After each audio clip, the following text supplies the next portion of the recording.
mindful we're working on ourselves. But God, we thank you, God, that you have showed some grace upon us as well. We ask you, God, that ingenuity, God. We ask you, God, with expertise. And God, we ask you, God, that you, God, would lead us more than anything else. And our minds are stayed on you. And we give you honor and praise and glory. In Jesus' name we pray. Amen. Amen. To the flag of the United States of America and to the republic for which it stands, one nation under God, indivisible, with liberty and justice for all.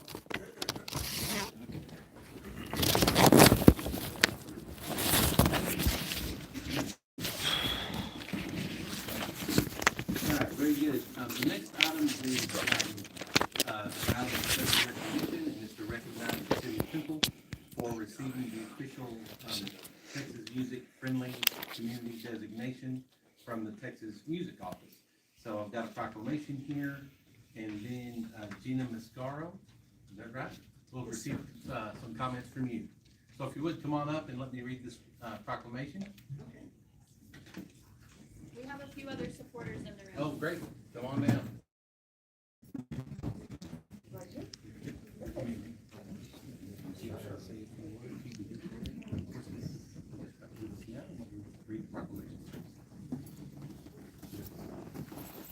Thank you all so much for having me here. My name is Jeannie Mascoro, and I am the Community Relations and Outreach Specialist for the Texas Music Office. We're based out of Austin. We are under the direction of Governor Greg Abbott and his Economic Development and Tourism Division. And I've got to say, as someone who was just born down the street at Scott and White Hospital, this is a great honor for me to be here in Temple again. Thanks to Noelle Makowiak for getting us on the path to this and for setting the wheels in motion. Also, thank you to Mayor Tim Davis, Mayor Pro Tem Jessica Walker, and the City of Temple Council members for recognizing the importance of this initiative. And the Texas Music Office is the first and only state-run music office in the country. We've got two now. We've got Tennessee, and we've also got North Carolina, who just started up their program back this summer. And we've been championing the economic development of communities like Temple through recognition of their musical offerings and accomplishments. And we're here to encourage that and to amplify the growth of the music industry within this community. And Central Texas is already a home to a lively and robust music scene. You've got two Temple natives who are recognized as Texas State Musicians of the Year. The legendary Little Joe from Little Joe y La Familia, that happened in 2019. You've also got Emily Gimbel, who was Texas State Musician for 2020. And Temple is also the birthplace of the acclaimed banjo virtuoso Danny Barnes, and Britt Daniel of Spoon, and the late Lone Star troubadour Stephen Fromholtz. And with venues like Tom Sepchak Hall and the up-and-coming Boulder Public Brewing Company, this is proof of Temple's dedication to supporting its local music economy. And just a little background on this, the TMO's Economic Impact Study from last year showed music businesses and music education directly accounting for under 90,000 permanent jobs. That's within the state. This also accounts for $4.6 billion in annual earnings and just over $10.8 billion in annual economic activity. And that's compared to pre-pandemic numbers. Now, the ripple effects associated with the direct injection related to music business and education bring that total impact, including the direct effects to over 192,000 permanent jobs, $9.4 billion in earnings, and $26.6 billion in annual economic activity. And the state of Texas also recognizes approximately $470 million in taxes and tax revenue from these impacts. And the statewide economic impact would not be possible without the help of music-friendly Texas community partners, just like Temple. So tonight, the Texas Music Office, in partnership with the City of Temple, is proud to recognize Temple as the 70th music-friendly Texas community in the state. And this designation certifies your dedication to promoting the musical artistry and industry within your community here in Temple. And so on behalf of the Texas Music Office, a huge congratulations to the City of Temple and your citizens, and congratulations on Temple's designation as a music-friendly Texas community. Thank you very, very much.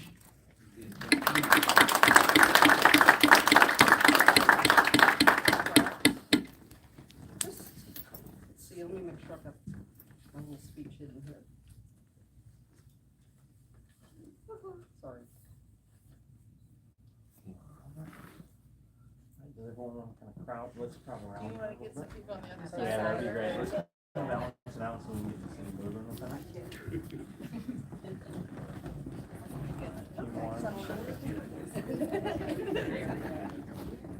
Alright, yeah, everybody take one step forward.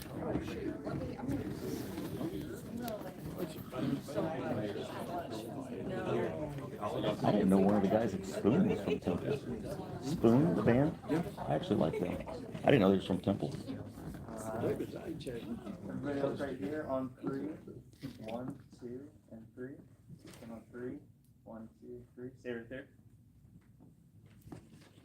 And on 3. 1, 2, and 3. And on 3, 1, 2, 3. Cool. Temple is recognized as a music city or something. I'm Chip Howell, and thank you so much. I'm your liaison to Senator Pete Flores, and we're very happy that this is going on. Many of y'all know that I was born and raised here at Temple as well, and very excited about this program. All I've thought about all day today is music in Temple and what that means here. I remember CAC hadn't been open very long, and I stepped out for the first time to sing a solo right there as part of the Temple Boys Choir. Do we have any of those former members here?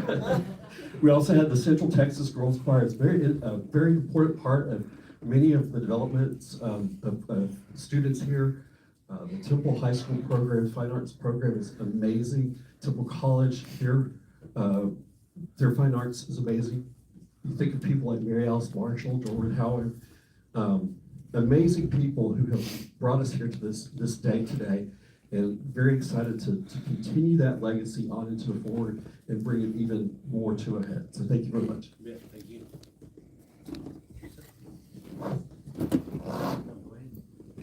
I'm Teresa Anderson. I'm the Destination Marketing Division Director for the City of Temple. And the Texas Music Friendly Initiative falls within the auspices of our area of responsibility. You see members here, our amazing committee that we have. I will share with you, we already have a website, templemusicfriendly.com. There you can find music-specific events, music-specific venues, and there's also there opportunity for our music artists to go in and put in their information, their contact information, so it's a good place to share our local musicians. And some people might, some folks who might want to hire them can go to that website and search for talent. So we're hoping to do more music events as time goes on. Our next music event for downtown is December the 6th. It's called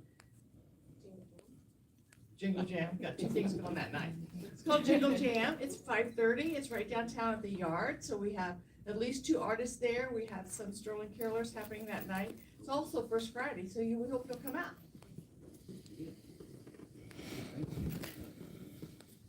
Okay, then if I may, let me read this proclamation. From the office of the mayor of the city of Temple, this proclamation reads, whereas the Texas Music Office is an organization of the Office of the Texas Governor, and for more than 30 years has served the Texas music industry as the information clearinghouse and promotion office for Texas' vibrant music industry. And whereas its mission is to create opportunity and connect businesses in the music industry and to serve as a liaison between music business, government offices, and agencies, and to publicize significant developments within the industry. And whereas in 2024, the Texas music industry created more than 192,000 direct and indirect permanent jobs in communities all across our state and generated $26 billion in economic activity. And whereas the city of Temple has completed all necessary steps to receive this designation, 5 communities are serious about attracting testimony whereof I witness my hand in the 2024. Thank you. Congratulations.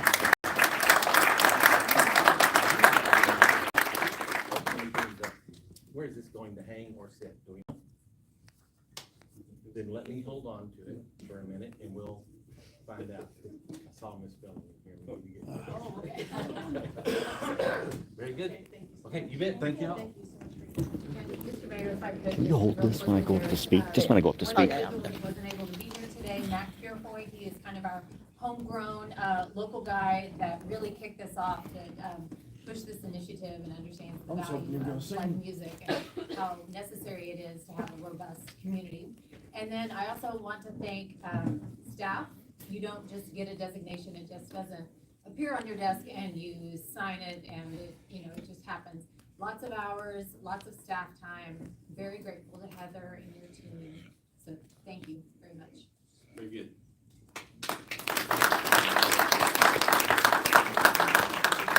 All right, next up are public comments. Any citizens that wish to address the council on any matter may do so. We just ask that you step to the podium and state your name for the record. Also, as you know, please keep comments to 3 minutes or less, and there will be a timer on the screens to help you stay within your time.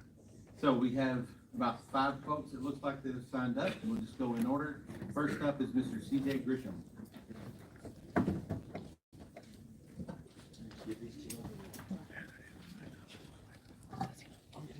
May I ask the council just ahead of time for an extra minute? I'll watch you. Let's say 5. Oh, there was one other person. All right. So CJ Grisham, Temple, Texas. I'm here as in my capacity as Mr. Kaser's attorney, but I'm not going to talk about legal things necessarily. What I am going to talk about is that we've got a problem with code enforcement. We've got a problem, and it looks like, Mr. Mayor, it starts at the head. And the reason that we have a code enforcement problem is because I don't know who it is that's advising. I don't know if this is the city attorney. If it is, then we need a new city attorney because we're going to start paying out a lot of money here pretty soon. The good news is if we keep everything as the status quo, I'm starting to get a whole lot of clients because of code enforcement and the selective enforcement of things.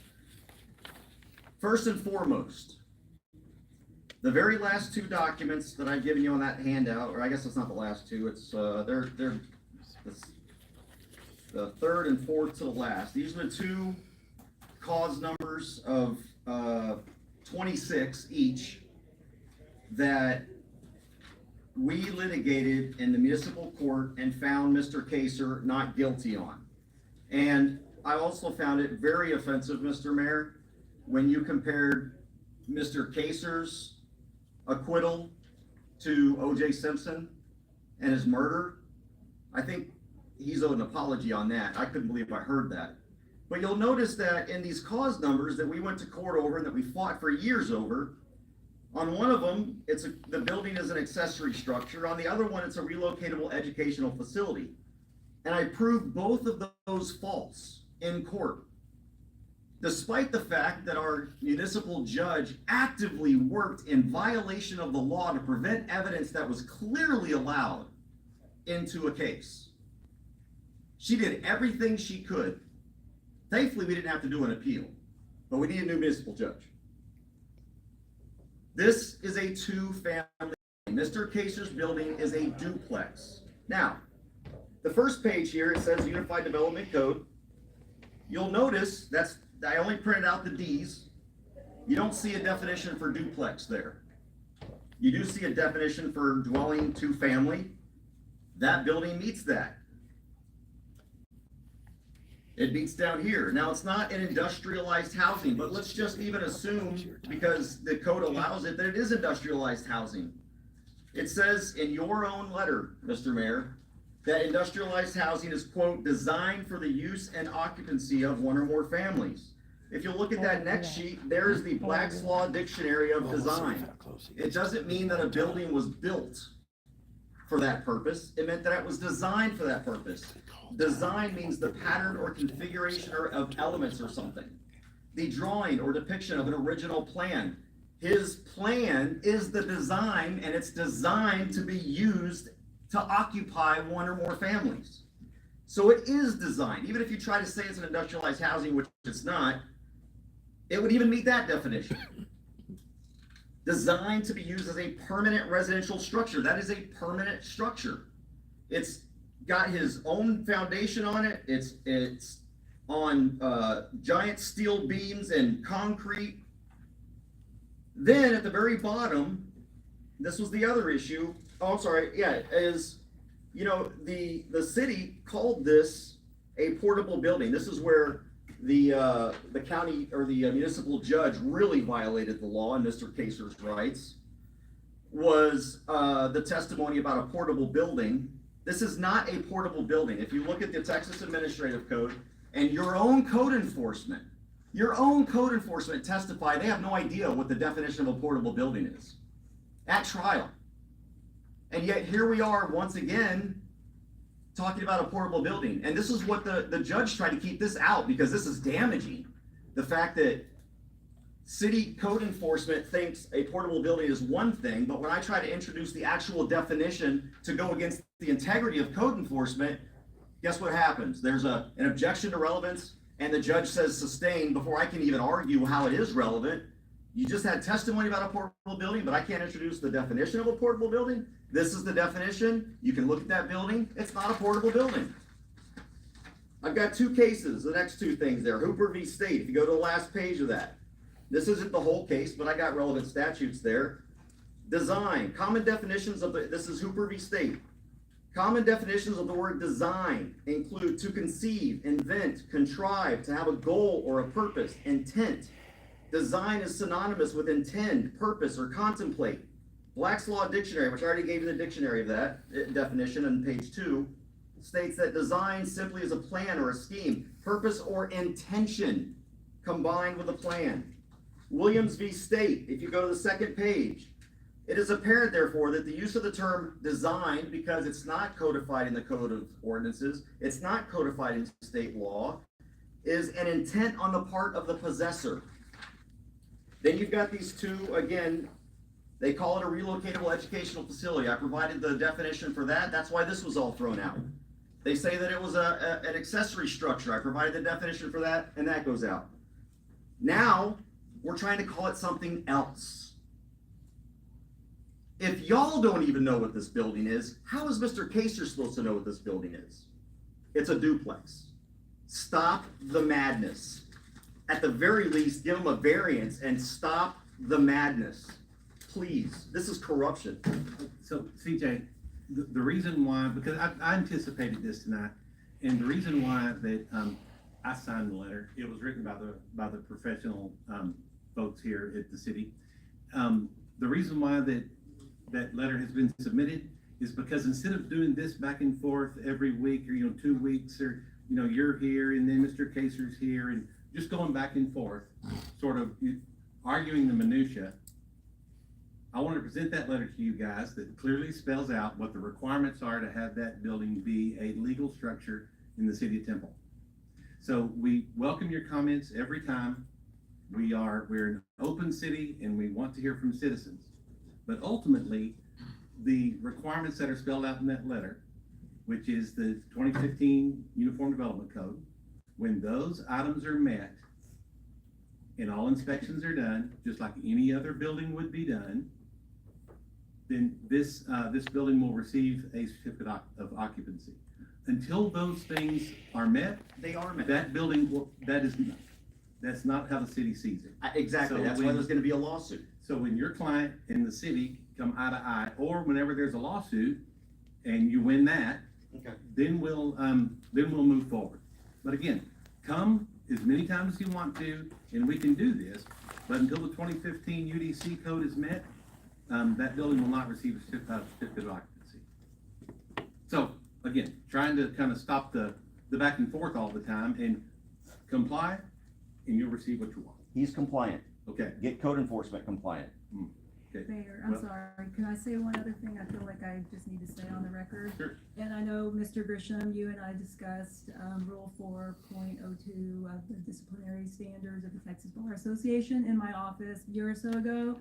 So I just want to put it on the record here that we have discussed that, and I have not given you permission to speak with my clients on items that they are represented by me on. So just to keep that in mind, I know you're aware of. Your clients being who? The council, my client is the city, and you guys represent the city, so you are my clients. Right. And Dan Kaser is your client, so just be aware, and a lot of what you said is not, a problem, but you did step up there and say initially that you weren't gonna talk about the law, but then you proceeded. No, I said the case. He didn't. Okay, well, it's all on video anyway, and I really just wanted there to be a record of me reminding you once again of Rule 402. And I want to remind you, I have a First Amendment right to address my city council. And he's a citizen of this town. Okay. We ready? So next up is Mr. Carter.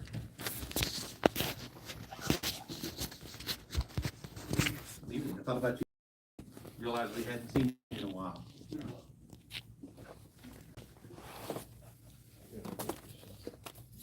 David Carter, I live at 69 Runway Lane in ETJ Temple.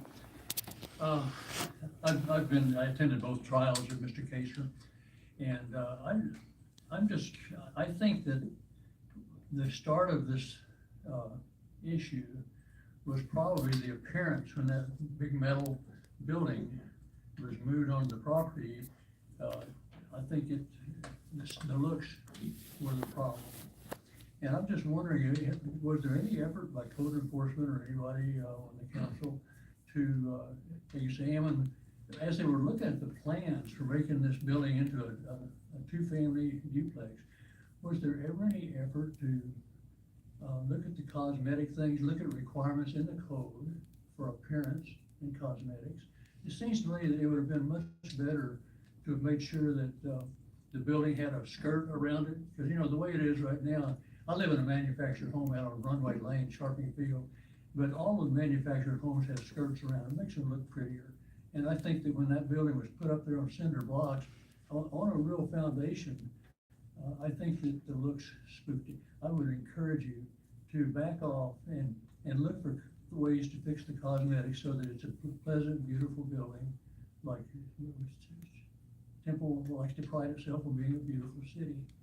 And so I think that you should go that route, enhance the beauty, do whatever it takes with code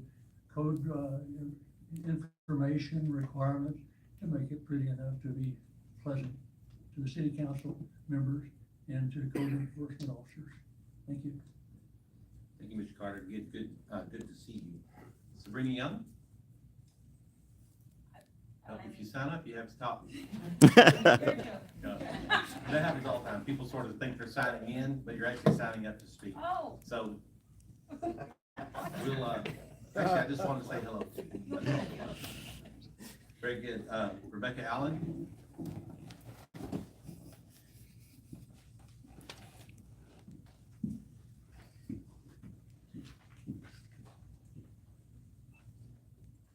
I'm actually here about my own properties, and some just complaints I've had with code enforcement. I actually didn't make a real big deal. I cannot remember her name. It wasn't this city attorney. I haven't ever met her. But back in 2016, I purchased tax sale properties and foreclosure properties. And I purchased a property on 708 East Barton Street. And the city did not, they filed the demolition orders after the city posted it for sale. So after we had already, it was 2 days before. Anyhow, I have all that. That's not what I'm actually here for, but they demoed my house on it. They weren't supposed to. And the city actually agreed to pay me back. Never, still has. I've dropped it because I'm working with all different types of stuff with the city. But now I want to bring up on another property that I had. Officer Jeff Sharp, he continues to cite me on, and to the point I had to sell this lot on, because the neighbor kept on parking in the driveway of my vacant lot. And it was on North 6th Street.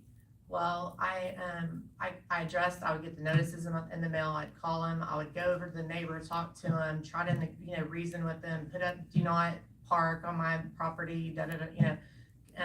And I would continue to get tickets for it over and over again. And I would have to, and I mean, I'm busy, and I would go and I would talk to Jeff, and I would say, hey, I talked to him, and he'd be like, I'm sorry, you're responsible. Like, that's not a driveway. And I said, it is a driveway. And I would show him where it was. We even drove out there together because I asked him to, and I tried to work with him. Well, I ended up selling it to that I felt like I wanted to hold on to it, but I ended up selling it to the neighbor because I was sick of paying the tickets. I was sick of going to the, you know, having to argue with them, and I wasn't getting anywhere. The attorney at the municipal court, they were not polite about it. I have emails to show like the back and forth. Well, so I go back to, I sell the property this year, and I drove down that street for another reason to look at different property, and there's all kinds of stuff parked in there. So I called him and I said, hey, what did they say? Are you getting tickets? And he said, well, they did. They sent me a notice, and I called him and I just showed him the Google Earth map where it was a driveway, and they said it was okay. So what was okay for him wasn't okay for me. And I've never had I don't come up here to the meetings, and I don't have beef with anybody here. Actually, I've only done stuff to help. And so I really feel like there is some that's not fair. And I did pay tickets. So I want to pursue how I can get refunded for the tickets that I was charged and I had to pay. But he is a Hispanic man. And is that the new owner that I just which sold was it the guy to? parking there? Yes. And I felt bad because I felt like I didn't know, I did not want to come down on him hard, but I'm like, you're good. I went back and forth with him for years, a year and a half, before I ended up selling it to him. And anyway, I don't think it's right. I don't think that's fair, but I do want back what I was charged for my tickets. So that's it. Thank you.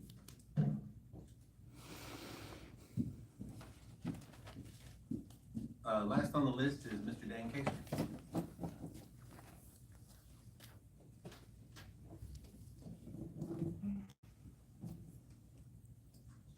Dan Kaser, lifelong resident of Temple, Texas. Yeah, it started with your city attorney several meetings ago say that the proper place for this to be decided was in y'all's little Jackrabbit Municipal Court, and it was filed there, 32 cases, and I'd already won 2 on the ones before that. And so when I came back with not guilties, you compared the citizens of Temple to the citizens whoever were on OJ's case. But all I'm asking is this little letter from, I guess, I don't know if she wrote it or who, said I turned in incomplete permit application. It wasn't a permit application. I just want y'all to lift the hold on my legal permit because I went through the steps, it was issued, and the city inspector, miraculously, Mr. Chandler's office, the Lynn Barrett who worked there said that there was 2 inspections done on that. The inspector came back and said that that was an outstanding duplex. I mean, structurally of sound, the foundation was exactly according to plans, but it disappeared out of the computer system. And bottom line is, I followed it. The building, the duplex is just like it was. Y'all apparently got an incompetent city attorney because they just keeps coming up this industrialized building. It's not an industrialized building. That was a site-built building, and it was never intended to be moved. I mean, there's no problem with the one from Wayman Chapel over there. That was the first black elementary school in Temple back when Temple's wonderful segregation laws were still in effect. I moved that 2 years ago to 313 South 12th, and they turned it into a house. There's no problem with that. Every house I moved, Mr. Davis, and the parking lot out there, and there's witnesses. I know you always like to deny what you said, but you need to remember what you say sometime. You said, well, anything you move, houses, if I move in this building, it's a portable building. You said that. And no, you said it. I've got a witness that may come in next time. But anyway, bottom line is, I want to be allowed to finish my duplex. It is not, y'all keep coming up, industrialized housing, it's not industrialized housing. Somebody needs to read, it's not modular. To say here, we follow this, there's no manufactured number, because it's not a manufactured house, it's site built. So this little dog and pony show here, the letter, there's no way to follow it because y'all got it wrong. It's not industrialized housing. Mm-hmm. And Zoe, I mean, she was supposed to come up with something, I still haven't heard from her. In fact, that first meeting when I talked about that, last December 21st, Ms. Davis was gonna come up with something, still hadn't. And so, it's just, I wanna be able to finish my duplex according to the plans. I've done everything. The building is not industrialized housing, it's not a portable building, it's not manufactured house, it's a stick-built house. Just like the 6 houses that had been moved into Temple since then, from out of town, one of them on 25th Street, 918, was a Jim Walter modular house. And that was put up, and they brought it in, remodeled it, no problem. So I'm starting to think it was like Ms. Martinroth said, Jessica Walker called up Brian Chandler because she, had a beef with me. And so it's, it's time to quit this selective enforcement. Let me finish. I mean, I'm gonna finish my building. That's all I'm saying. Let me finish my duplex so I can get it ready to go. And if y'all can come up, y'all find it also interesting that nobody's ever gone out there and looked at it. How do you determine what it is if you hadn't seen it? So it's sort of like old Linus when he, used to shoot into the wall and then draw a bullseye around it. Y'all found the target, or Jessica, to harass me. Probably the buildings in my backyard, I think, were what Brian Chandler and Lynn Barrett first started on. And now they're, you've got, an incompetent city attorney who is now going backwards, trying to grab at straws. And so I'm just as city, I don't want to reissue the permit. I just want it to pull this hold off because it was never revoked. I mean, there was no due process. From what I understand, there was Doing it right? Yes, sir. Hey guys, all right, so let me kind of give you I gotta head home. I didn't want to stay out there too long. Pick up my papers here. Am I still live? Give me some numbers here if I'm still live. See anybody watching? I don't know if the internet.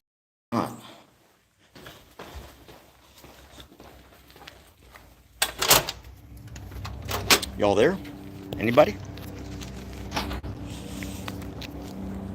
Or I might just miss. Wait, did I do something? Did I cut off comments? All right. Well, I'm just gonna talk anyway. Oh, there we go. Okay, I'm sorry. I didn't have it on live comments. All right. So here's the deal. This is what's going on. My client, they kept telling us at City Council that as we complained about code enforcement, that this isn't the place to handle it. The court, this will be handled in court. Okay, we went to court. And I got 32 not guilty verdicts for my client. They cited him 32 times, over and over and over again, based on bogus claims. They said it'll be handled in court. Guess what? It was handled in court. We went to court. We won. Now what's happening is we're getting letters from the mayor saying, oh, we're still not gonna issue you your permit because you're not in compliance. Well, then what the fuck are 32 charges for? Why did we go to court and fight for months over nonsense charges through a very corrupt court system here in Temple and do exactly what the city attorney and the mayor have said, which is let the courts figure it out? Well, guess what, Mr. Mayor? I just told him that. The court did figure it out. And you know what the city attorney did? Oh, well, that's not good enough. So, yeah. You just heard him. He gives this letter saying they're not going to he gives this letter, sends him this letter. Let me read this to you. And Mr. Kaser gave me permission. Sorry, let me get this out of my car here. Oh, here it is right here. Dated November 20th. The city is in receipt of the first page of an incomplete 3-page remodel permit application. It wasn't a remodel permit application. It was a reinstate my other permits that you unlawfully and unconstitutionally revoked. That's what it really was. That you have submitted. In light of your recent frequent public comments at city council meetings regarding the matter, I wanted to personally address what is allowed in this zoning classification and the requirements for this type of structure to be permitted for permanent human occupancy. The current zoning for your property is 2F, or two-family dwelling, right?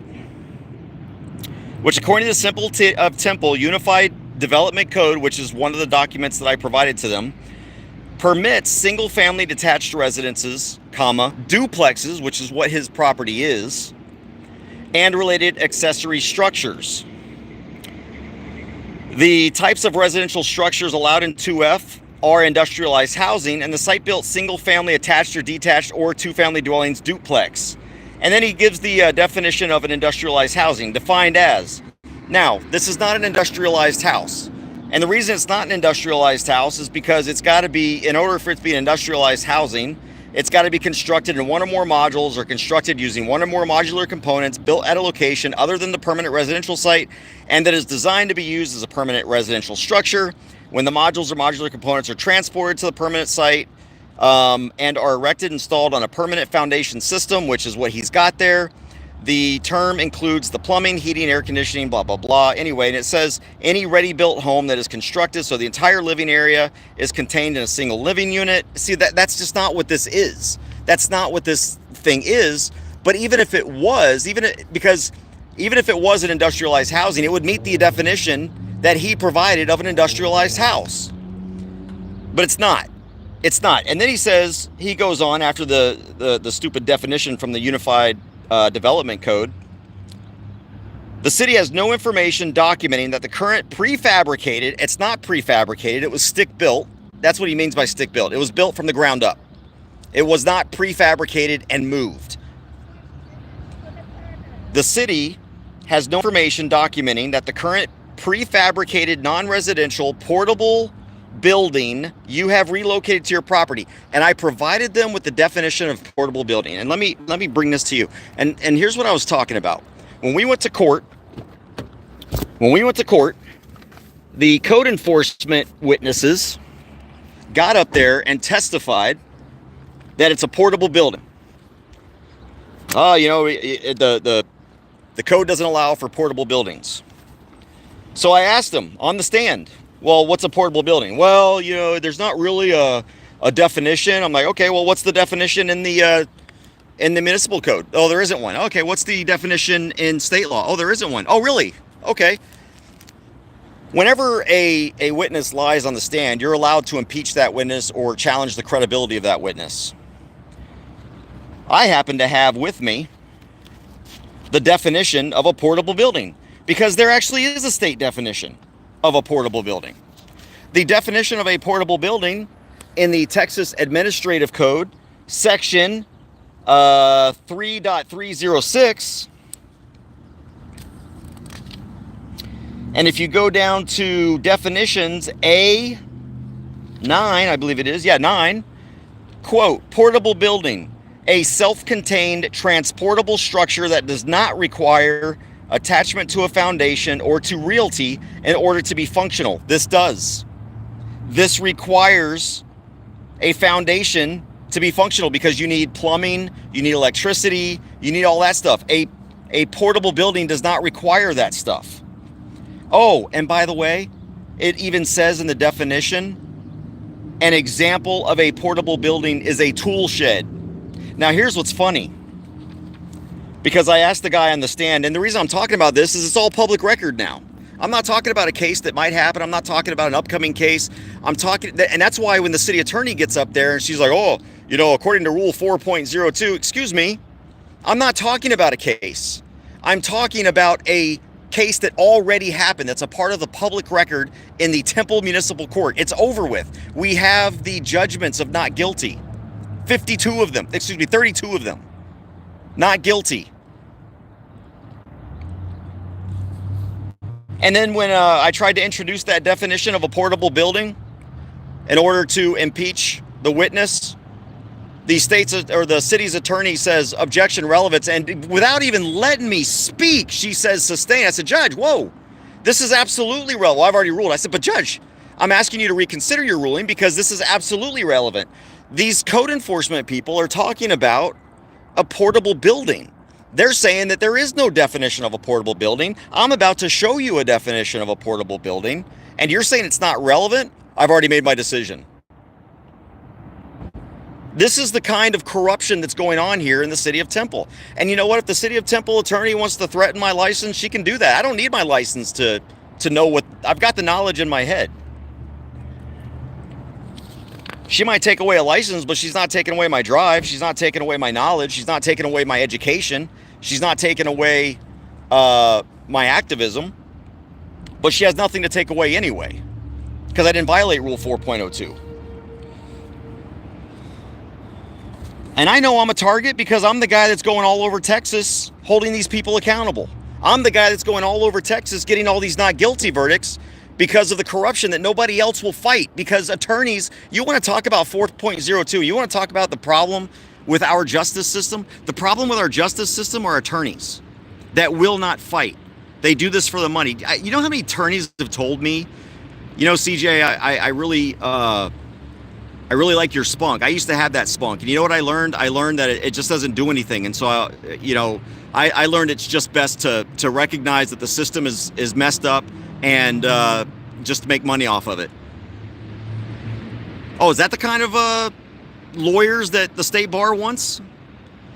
Is that the kind of lawyers that the city manager and the city attorney want? Is those of us that'll shut up and stop talking because you threaten us with 4.02, Rule 4.02 of the ethics?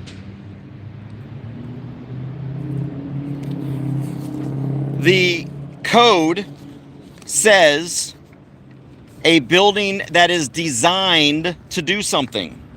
Black's Law Dictionary.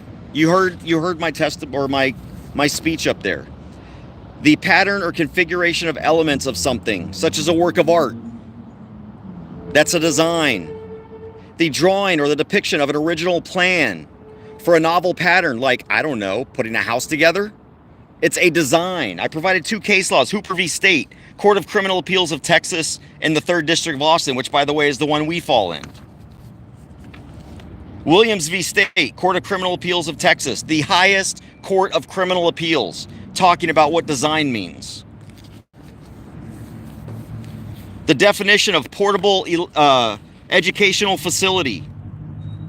And by the way, I also gave them a copy of Texas Local Government Code 51.002. Do you know what that says? Because this just passed as of, I can't remember if it was last September or this September. I think it was last September. It went into, oh wait, it's right here. Yeah, last September. September 1st, 2023, this law went into effect. And ladies and gentlemen, let me tell you something. You need to know and print out Section 51.002 of the Local Government Code if you live in Texas. 51.002. Notwithstanding Section 51.001, which says that municipalities can make rules and stuff like that, ordinances. The governing body of a municipality may adopt, enforce, or maintain an ordinance or rule only if the ordinance or rule is consistent with the laws of this state. So if you have a city code that is in violation of state law, that city code is no longer valid. Now, why is that important? Because the state has a definition that the city code is violating. Texas Occupational Code 1202.004, relocatable educational facilities. There is a definition there. They tried to claim that my client's building was a relocatable educational facility. But here's the one that they really violate. Texas Occupations Code 1202.002. This is the definition of industrialized housing. So any definition in the city code that is contradictory or more strict than the state definition, according to local government code 51.002, is unlawful. Industrialized housing is a residential structure that is designed for the occupancy of one or more families, constructed in one or more modules, or constructed using one or more modular components, built at a location other than the permanent site, designed to be used as a permanent residential structure, blah, blah, blah. It does not include housing constructed of a sectional or panelized system that does not use a modular component, or a ready-built home constructed in a manner in which the entire living area is contained in a single unit or section. So again, even if it was industrialized housing under the state law, which again, we're arguing it's not, it's a duplex. It's not industrialized housing because it was built piece by piece. It wasn't put up sectionally or modularly. And this Temple City Council, you know, the mayor, and here's the other thing, they violated the Open Meetings Act. Because I brought something up that was not on the agenda. I brought up an off-topic, off-agenda item, which was, of course, code enforcement and their corruption, and the fact that the city mayor, when Mr. Kaser came last city council meeting, Mr. Kaser came up here last city council meeting to complain and say, look, we proved y'all wrong. You lost in court. We won. I got 32 not guilty verdicts. And do you know what the mayor told him? So did O.J. Simpson.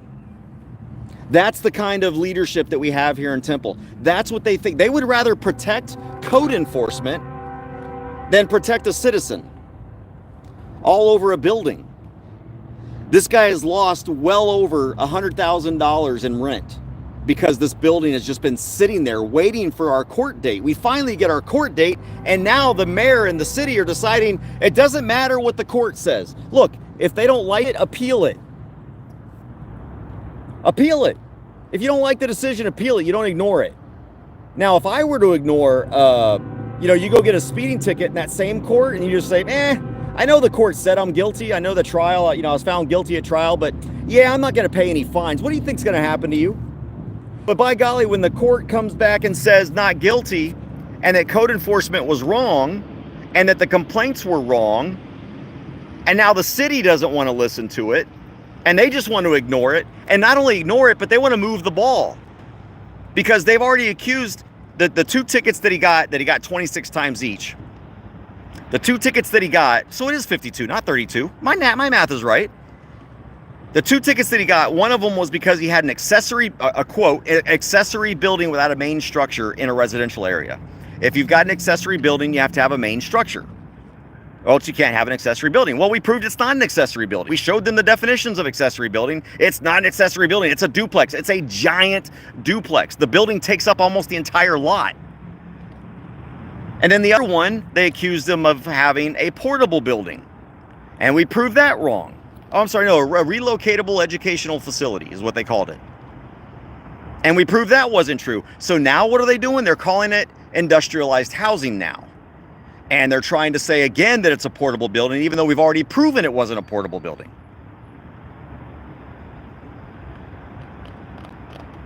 And it just pisses me off that this is happening in my city. And I know maybe I feel like I'm a little entitled because maybe I'm a little more sensitive to it because I always go to other people's cities and I see the corruption there, and maybe I haven't been paying enough attention to the corruption in my own city. So that changes. And the mayor said until he gets it right, until he comes into compliance, he's in compliance. We already had that argument. We had that argument in court for 2 days. We had that argument.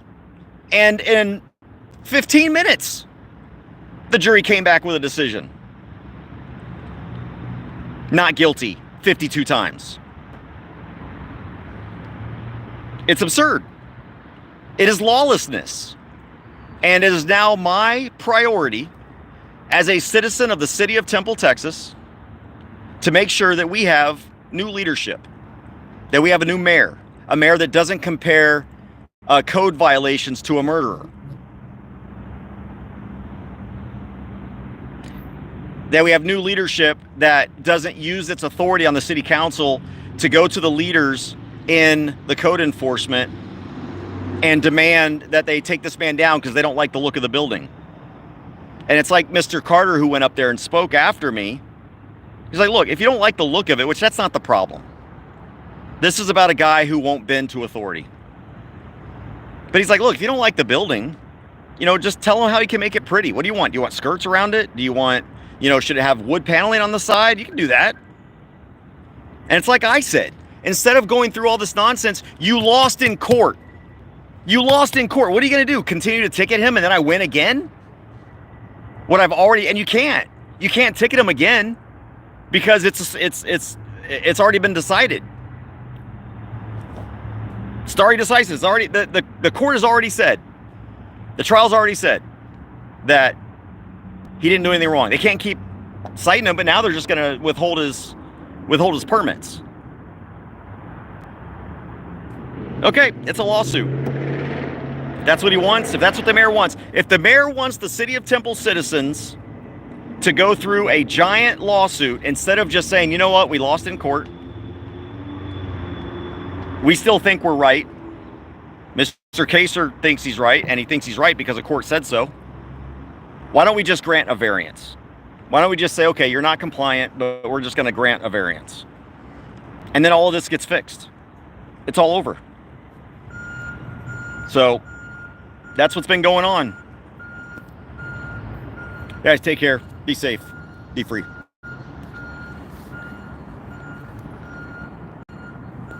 How's it going?